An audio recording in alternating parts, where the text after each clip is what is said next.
എന്തെങ്കിലും സംശയം ഉണ്ടോ എന്ന് ചോദിച്ചപ്പോൾ ഉദ്ധവർ പിന്നെയും ചില സംശയങ്ങളൊക്കെ ചോദിക്കുകയാണ്. എന്താ സംശയം? അങ്ങ് ഈ പറയുന്ന സമയത്തൊക്കെ ആത്മാവ് ജ്ഞാനസ്വരൂപനാണ്, ആനന്ദസ്വരൂപനാണെന്ന് പറയുന്നു. പക്ഷേ അനുഭവത്തിൽ അങ്ങനെയല്ല കൃഷ്ണ. ചിലപ്പോഴൊക്കെ ദുഃഖം ഉണ്ടാവാറുണ്ട്. എൻ്റെ ചോദ്യം, ദുഃഖിക്കുന്ന ഒരു ആത്മാവും സുഖിക്കുന്ന ഒരു ആത്മാവും രണ്ടാത്മാവുണ്ടോ ഒരാൾക്ക് തന്നെ?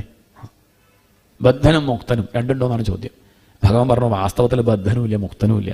ബദ്ധോ മുക്ത ഇതി വ്യാഖ്യ ഗുണതോ മേന വസ്തുതഃ ഗുണസ്യമായ മൂലത്വാത് നമേ മോക്ഷോ ന ബന്ധനം. ശരിക്കും പറഞ്ഞാൽ ബന്ധനവുമില്ല മോക്ഷവുമില്ല. കെട്ടിട്ടാലല്ലേ കെട്ടഴിക്കണ്ടു, കെട്ടിട്ടവനല്ലേ മുക്തി വേണ്ടു. നമ്മളെ കെട്ടിട്ടിട്ടില്ല, എന്നിട്ട് നമ്മൾ കെട്ടഴിക്കാൻ നോക്കുക. കെട്ടാത്തത് ഇപ്പം എങ്ങനെയാണ് അഴിക്കുക?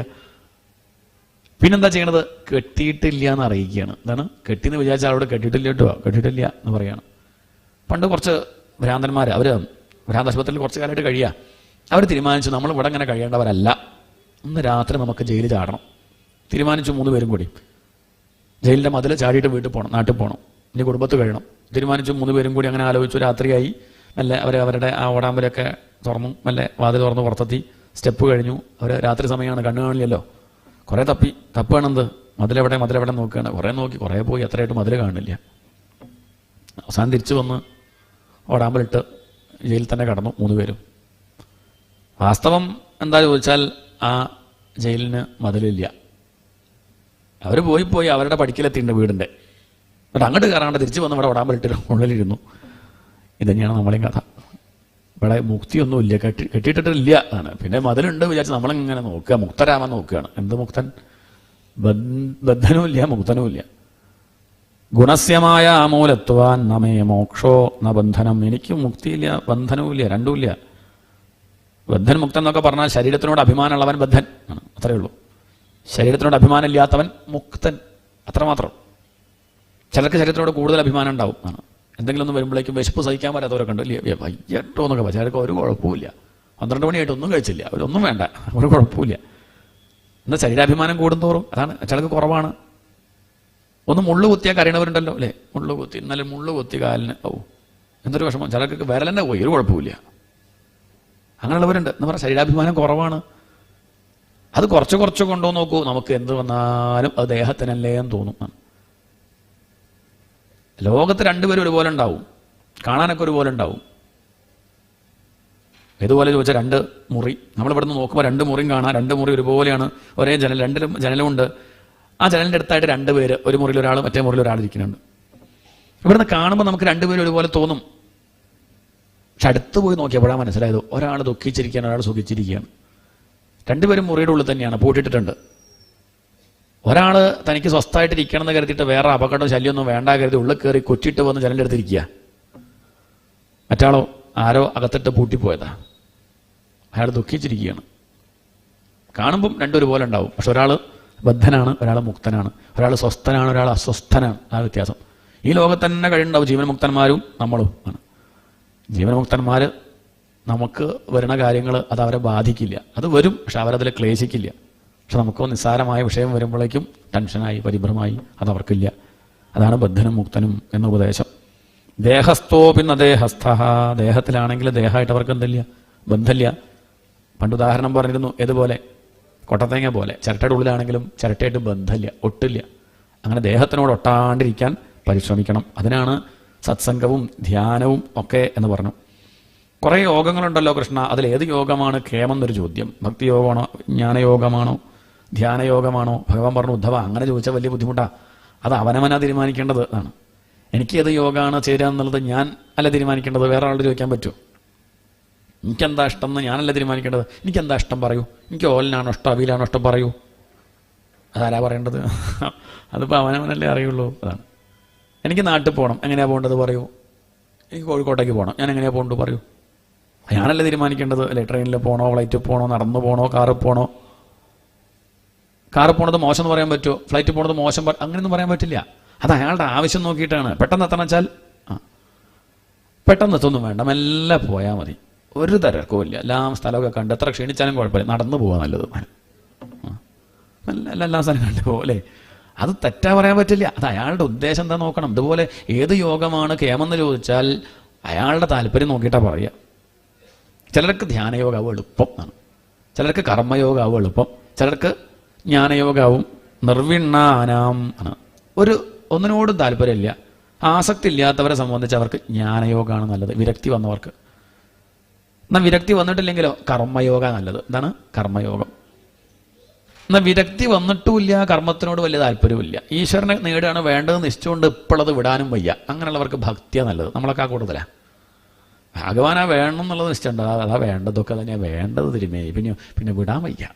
എന്നാൽ പിന്നെ സത്താഹം കേട്ടോളൂ, ഭക്തി വയ്ക്കുക, അതാണ് എളുപ്പം. ഗൃഹസ്ഥന്മാർക്ക് വിരക്തി വന്നിട്ടുമില്ല, എന്നാൽ ഇത് ശരിയല്ല നിശ്ചയമുണ്ട്, അങ്ങനെയുള്ളവർ ഭക്തി വയ്ക്കുക എന്നാണ്. അതുകൊണ്ട് അങ്ങ് ഏതിലാന്ന് അങ്ങ് തീരുമാനിച്ചിട്ട് എന്ത് ചെയ്യുക? എല്ലാ യോഗവും കേമം തന്നെയാണ്, ഒന്നും മോശമല്ല. അമ്പലത്തേക്ക് കയറാൻ എത്ര വാതിലുണ്ട്? പല വാതിലും ഉണ്ടാവും, 4 ഭാഗത്തും വാതിലുണ്ടാവും. അകത്ത് കയറി കഴിഞ്ഞാൽ ശീലകത്തേക്ക് ഒരു വാതിലേ ഉണ്ടാവുള്ളൂ. ഇതുപോലെയാണ് ഭക്തിയോഗമാണെങ്കിലും ജ്ഞാനയോഗമാണെങ്കിലും ധ്യാനയോഗമാണെങ്കിലും ഒക്കെ അകത്ത് എത്തിക്കഴിഞ്ഞാൽ പിന്നെ അങ്ങോട്ട് ഒന്നെന്നെയുള്ളൂ. അത് ഇഷ്ടമുള്ള വഴി സ്വീകരിക്കാം. പിന്നെ അടുത്ത ചോദ്യം, വലിയ വലിയ ജ്ഞാനികൾ പോലും ക്ലേശിക്കുന്നത് കാണുന്നുണ്ടല്ലോ കൃഷ്ണ ആണ്. അറിവുള്ളവർ നമ്മൾ വിചാരിച്ചവർ, അവരൊക്കെ ഇടയ്ക്ക് നമ്മളെക്കാൾ കഷ്ടമായിട്ട് പെരുമാറുന്നത് കാണാം. അതെന്താ ആ ചോദ്യം? പറഞ്ഞു, അതെന്താ ചോദിച്ചാൽ അവർ ഈ പറയണത് മാത്രമേ ഉള്ളൂ, ഉള്ളിൽ ഒന്നുമില്ല. അതാണ് ആ പറയണതൊക്കെ ഉള്ളിലെത്തണ്ടേ. ഇതെങ്ങനെ കേൾക്കും, അങ്ങനെ പറയും, ഇങ്ങോട്ട് പോകണില്ല. അവിടെ ബുദ്ധിമുട്ട്. വേദബുദ്ധി വേണ്ടാന്നൊക്കെ പറയും, അവർക്കാച്ചാൽ വേദബുദ്ധിയേ ഉള്ളൂ. അങ്ങനെയുള്ളവരൊക്കെ ഉണ്ട്. അത് പറയാണ്ടിരുന്നാൽ മതി. ഇതിങ്ങനെ പറയുകയും ചെയ്യും, അതൊന്നും ഉൾക്കൊള്ളാൻ വയ്യതാനും. അങ്ങനെ ആയാൽ പ്രയാസമല്ലേ. ശരീരമുള്ളിടത്തോളം കാലം ഭേദബുദ്ധി ഉണ്ടാവും കേട്ടോ, അതും പറയാലോ. ആണ് എത്ര കണ്ട് ബുദ്ധിതലത്തിൽ അറിഞ്ഞാലും നമുക്ക് ഉൾക്കൊള്ളാൻ പ്രയാസം ഉണ്ടാവുന്നതാണ്. പണ്ട് ബ്രഹ്മാവ് ഈ ചോദ്യം ചോദിച്ചത്, ബ്രഹ്മാവിനോട് ചോദിച്ചിരുന്നു സനകാദികൾ ബ്രഹ്മാവിനെ കണ്ടപ്പം ഈ ചോദ്യം ചോദിച്ചു. അല്ല ബ്രഹ്മദേവ, വലിയ വലിയ ഈ ജ്ഞാനികൾ പോലും അപകടം ചെയ്യുന്നുണ്ടല്ലോ അച്ഛ, എന്താ ചോദിച്ചു. ആ സമയത്ത് ബ്രഹ്മാവ് ഉത്തരം പറഞ്ഞില്ല.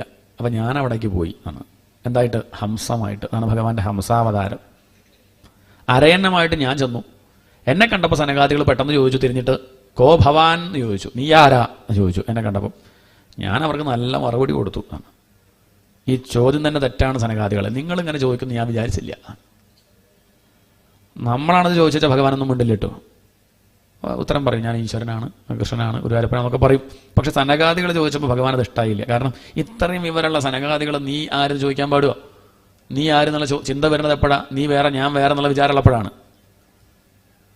ആരെങ്കിലും കണ്ണാടി നോക്കിയിട്ട് ആരാ ചോദിക്കുമോ? കണ്ണാടി നോക്കിയിട്ട് ആരാ? ഞാൻ തന്നെയാ. ആരാന്നുള്ള ചോദ്യം വരുന്നത് എപ്പോഴാണ്? അയാൾ വേറെ എന്നുള്ള ചിന്തയിലാണ്. എപ്പോഴും നമ്മൾ ധ്യാനിച്ചുകൊണ്ടിരിക്കണം, പറഞ്ഞുകൊണ്ടിരിക്കണം എന്താണ്? ഈശ്വരനേ ഉള്ളൂ, ഈശ്വരനാണ്, വേറൊന്നുമില്ല. യാതൊന്നു കാണുമ്പോൾ അതു നാരായണ പ്രതിമ. ഇത് ചൊല്ലി നടക്കണവരാ സനകാദികൾ. അപ്പോഴാണ് ഭഗവാൻ അറിയാനായിട്ട് വന്നപ്പോൾ നീ ആരാ ചോദിച്ചു. ഭഗവാൻ പറഞ്ഞു, ജാതി ചോദ്യം പാടില്ല. അതാണ്, അത് ശ്രദ്ധിക്കണം. എൻ്റെ ഈ ശരീരത്തിനോടാണ് ചോദ്യമെങ്കിൽ ഈ ശരീരവും ആ ശരീരവും ഒന്നല്ലേ? അതും പഞ്ചഭൂതം, ഇതും പഞ്ചഭൂതം. അതും തീയെടുക്കും, ഇതും തീ, അതും വെണ്ണീരാവും, അതും വെണ്ണീരാവും. ആത്മാവിനോടാണ് ചോദ്യമെങ്കിൽ ആത്മാവ് ഒന്നല്ലേ? പിന്നെ ആരോടായി ചോദ്യം? ശരിയാണ്. അപ്പോഴാണ് അവർക്ക് തിരിച്ചറിവുണ്ടായത്. അതിനാണ് ഞാൻ ഹംസമായിട്ട് വന്നത്. ഹംസം തിരിച്ചു പറഞ്ഞാൽ എന്തായി? സോ അഹം, അവൻ തന്നെ ഞാൻ. വിചാരം ചെയ്യൂ, അവൻ തന്നെ ഞാൻ. അത് നമുക്കും അറിയാം ഈ കാര്യം. ഇപ്പോൾ ഒരാൾ ഇവിടെ നിന്ന് അങ്ങോട്ട് വെച്ചുത്തി വീഴുമ്പോൾ നമ്മൾ ശബ്ദം ഉണ്ടാക്കില്ലേ? എന്തുണ്ടാക്കും? കസേരമ്പോൾ ഒരു അമ്മ വീഴാൻ പുറപ്പെടുമ്പോൾ നമ്മൾ നാക്കില്ലേ? എന്തിനത്? അമ്മയല്ലേ വീണ, അമ്മയാക്കിയാൽ പോരെ? നമ്മളെന്താ ഞെട്ടിയത്? ഞാനായിട്ട് തോന്നി ആണ്. അയാളെ കണ്ടപ്പോഴേ പെട്ടെന്ന് അയാൾ അങ്ങോട്ട് വീഴാൻ പുറപ്പെടും. ഞാനങ്ങനെ വീണാൽ എങ്ങനെയാണെന്നുള്ളത് അങ്ങോട്ട്, അതെ അയാളും ഉള്ളത് ഞാൻ തന്നെയാണ്. അത് മനസ്സിലാക്കണം. ഇടയ്ക്കത് വിട്ടുപോവുകയാണ്. അപ്പോഴാണ് ഈ ബുദ്ധിമുട്ട്. ഒന്ന് ആലോചിച്ചാൽ, ഒന്ന് വിചാരം ചെയ്താൽ, അവനിവനെന്നറിയുന്നതോർത്താൽ അവനിയിലാദിമമായ ഒരാത്മരൂപം. നമ്മൾ അവൻ ഇവൻ എന്നൊക്കെ പറഞ്ഞ് മാറ്റി നിർത്തുക. ഒന്ന് ശ്രദ്ധിച്ചാൽ അവനിലും എന്നിലൊക്കെ ഉള്ളത് ഒരേ സ്വരൂപമാണ്, ഒരേ ഭഗവാനാണ്. അതറിഞ്ഞാൽ പിന്നെ ഭേദബുദ്ധി ഉണ്ടാവില്ല. എന്തിനു മാറ്റി നിർത്തണം എന്നാണ്. അഹമിത്യന്യഥാ ബുദ്ധി പ്രമത്തസ്യ യഥാഹൃതി. അന്യഥാബുദ്ധിയാണ് ഇതിനൊക്കെ വിഷമുണ്ടാക്കുന്നത്.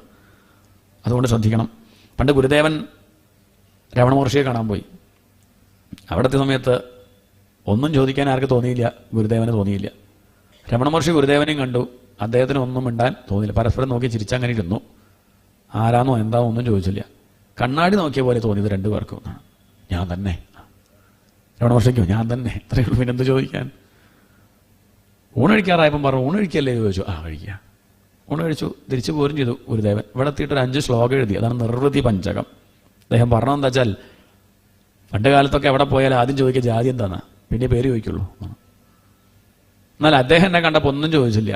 ജാതി എന്താണോ, പേരെന്താണോ, കിയത്ത് വയഹ, എത്ര വയസ്സായെന്നോ, കല്യാണം കഴിഞ്ഞിട്ടുണ്ടെന്നോ, കുട്ടികളുണ്ടോന്നോ, വീട് എവിടെയാണോ, ഒന്നും ചോദിച്ചില്ല. ഇതൊക്കെ ആര് ചോദിക്കാണ്ടിരിക്കുന്നോ, യസ്യ തസ്യാപി നിർവൃതി, അവർക്കാണ് നിർവൃതി, അവർക്കാണ് ആനന്ദം. നമുക്കെന്തല്ലാത്ത മനസ്സിലായില്ലേ? ഒരാളെ കാണുമ്പോഴേക്കും ധാരാ, ഇതിൻ്റെ മുമ്പ് കണ്ടില്ലല്ലോ, ഇതിൻ്റെ മുന്നേ ഒന്നുണ്ടോ, ഇയാൾക്ക് ഇപ്പോൾ എത്ര വയസ്സായി ഉണ്ടാവും, കല്യാണം കഴിച്ചു, പിന്നെ സമാധാനം ഉണ്ടാവും. ഇതെല്ലാം അറിയണ വരെ സമാധാനം ഉണ്ടാവും. ഇതൊന്നും ഇല്ല, അത് ബ്രഹ്മം ആണ്, ഞാനും ബ്രഹ്മം, ബോധമല്ലാണ്ട് എന്താണത് എന്നുള്ള വിചാരം ഉണ്ടെങ്കിൽ പിന്നെ അത്രയേ ഉള്ളൂ ആണ്. പിന്നെ എന്ത് ചോദിക്കാനാ, ഒന്നും ചോദിക്കാനില്ല. അതാണ് ഇതൊക്കെ ചോദിക്കാണ്ടിരിക്കുന്നത് ആരോ, അവർക്ക് ചോദിക്കാണ്ടിരുന്നുകൊണ്ട് കാര്യമില്ല, ഉള്ളിൽ ഉദിക്കരുത് ആണ്. യസ്യ തസ്യാപി നിർവൃതി ആണ്, അവർക്കാണ് നിർവൃതി.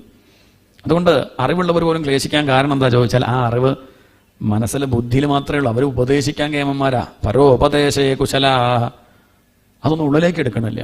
അതുകൊണ്ട് അവനവൻ നേരെയാവാൻ മാത്രമേ നമ്മൾ ശ്രമിക്കാവൂ, മറ്റുള്ളവരെ നേരെയാക്കാൻ വേണ്ടി പഠിക്കണ്ട. പലപ്പോഴും അങ്ങനെയാണ്, നമ്മൾ ഭാഗവതം പഠിക്കുന്നത് പോലും മറ്റുള്ളവരൊന്നും നേരെയാക്കണം തിരുമേനി, അല്ലല്ല, അവിടെ പ്രശ്നം. അപ്പോൾ ആ ചോദ്യം, ആ പറച്ചിൽ എന്താണ്, ഞാൻ നേരെ എന്നുള്ള ഇതിലാണ്. അല്ല, നമ്മൾ നേരെയാവാനേ വിചാരിക്കണ്ടോ. ഞാൻ അങ്ങോട്ട് പറയുമ്പോൾ ബാക്കിയുള്ളവർക്ക് മനസ്സിലാവണം. ആ ഭാഗത്തിനൊന്ന് അങ്ങനെയല്ല, അത് അവനവൻ പഠിച്ചാൽ പിന്നെ പറയണ മനസ്സിലായിക്കോളും. അവനവന് പഠിക്കാൻ വേണ്ടി മാത്രമേ ഉപയോഗിക്കാവൂ, മറ്റുള്ളവനെ പഠിപ്പിക്കുക എന്നുള്ളതല്ല. അതാണ് പ്രധാനം. അങ്ങനെ ആകുമ്പോഴാണ് ഈ തത്വാർത്ഥങ്ങളൊക്കെ മനസ്സിലാക്കാൻ പ്രയാസമായിട്ട് മാറുന്നത്. പിന്നീട് ധ്യാനത്തിൻ്റെ മഹത്വം പറഞ്ഞു. യമം, നിയമം, ആസനം, പ്രാണായാമം, പ്രത്യാഹാരം, ധാരണ, ധ്യാനം. അങ്ങനെ ഇഷ്ടദേവനെ ധ്യാനിച്ചു കഴിഞ്ഞാൽ, കുറച്ച് കഴിഞ്ഞാൽ ധ്യാനിക്കുന്ന ഞാൻ, ധ്യാനിക്കപ്പെടുന്ന ഭഗവാൻ, ധ്യാനമെന്ന പ്രവൃത്തി, ഇതൊക്കെ അങ്ങോട്ട് ഇല്ലാണ്ടാവും എന്നാണ്. ഉള്ളത് ഈശ്വരൻ മാത്രം, ത്രിപുടി നശിക്കുക എന്നൊക്കെ പറയും. ഉണ്മ മാത്രം, സത്ത് മാത്രം, ഈശ്വരൻ മാത്രം, അനുഭവം അനുഭവിക്കുന്നവൻ, ഇങ്ങനെ രണ്ടില്ല, ഒന്ന് മാത്രം. അതാണ് സമാധി. അത് ശീലിക്കണം. ഏകാന്തത്തിലിരിക്കണം. പറ്റെങ്കിൽ ഒരു 10 മിനിറ്റെങ്കിലും ദിവസവും, രാവിലെയും വൈകുന്നേരം, ഇനി പറ്റില്ലെങ്കിൽ വൈകുന്നേരമെങ്കിലും അല്ലെങ്കിൽ രാവിലെയെങ്കിലും അങ്ങനെ ഇരിക്കാൻ ശ്രമിക്കണം. വെറുതെ ഇരിക്കുക, ഒന്നും ചിന്തിക്കാണ്ട് കണ്ണടച്ച് നിവർന്നങ്ങനെ ഇരിക്കുക. ശ്വാസത്തെ നിരീക്ഷിച്ചാൽ മതി. ശ്വാസം എടുക്കുന്നതും മെല്ലെ വിടുക, അത് ശ്രദ്ധിച്ചിരിക്കുക. അങ്ങനെ ഒരു കുറച്ച് ദിവസം ശീലിച്ചാൽ തന്നെ സിദ്ധികൾ പലതും വരും. എന്ത് വരും? അഷ്ടൈശ്വര്യങ്ങളൊക്കെ വരും, അനിമാ മഹിമാ മുതലായിട്ടുള്ള സിദ്ധികൾ വരും. പക്ഷെ അതിലൊന്നും ഭ്രമിക്കരുത് ഉദ്ധവ. അതൊക്കെ എൻ്റെ അടുത്തേക്ക് വരാണ്ടിരിക്കാൻ വേണ്ടി ഞാൻ കൊടുക്കണതാ. ചിലർ അതും മേടിച്ച് പോവും. ആ കിട്ടി, സിദ്ധി കിട്ടി എന്ന് പറഞ്ഞു പോവും. ആ സിദ്ധി എല്ലാ കാലവും ഉണ്ടാവില്ല, കുറച്ച് ദിവസം കഴിഞ്ഞാൽ പോവുകയും ചെയ്യും. അപ്പോൾ വലിയ ദുഃഖവും ആണ്. പണ്ടുള്ള സിദ്ധിയൊക്കെ കഴിവൊക്കെ നഷ്ടപ്പെട്ടാനുള്ള വിഷമത്ര ഉണ്ടാവും. നമുക്കുള്ള കഴിവ് നഷ്ടപ്പെട്ടാൽ സഹിക്കാൻ പറ്റുമോ? പ്രയാസാവില്ലേ? അതുകൊണ്ട് സിദ്ധികളുടെ പിന്നാലെ ഭ്രമിക്കരുത്. ഭഗവാനെ നേടലാണ് ഏറ്റവും വലിയ സിദ്ധി. അതാ വേണ്ടത്.